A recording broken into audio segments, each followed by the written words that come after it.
राम राम भक्तों, राम राम। देखो, मैं तनादायक काम की बात बता रहा हूँ, गौर करके सुनियो। दशहरा मनावा, हर साल मनावा, आज भी दशहरा मना रहे हैं और बहुत बड़ो विशाल पुतलो बना करके रावण ने जला दो।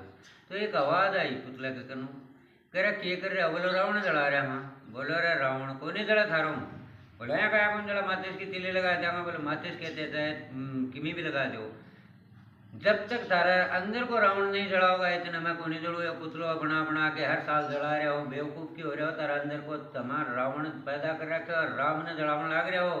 तो यो राम जलानो बंद कर दो और रावण अपना आप ही जल जाओ, अपना अंदर को रावण जला दो। भक्तों, अगर गलत लगे तो मन माफ करियो, खुश रहो, भगवान तान ढेर सारी खुशी दे। और राम की जो बात थी ना, उनने गौर करके सुनो कि राम के चरित्र के पीछे पीछे चाल के देख लो, रावण चल जाओ।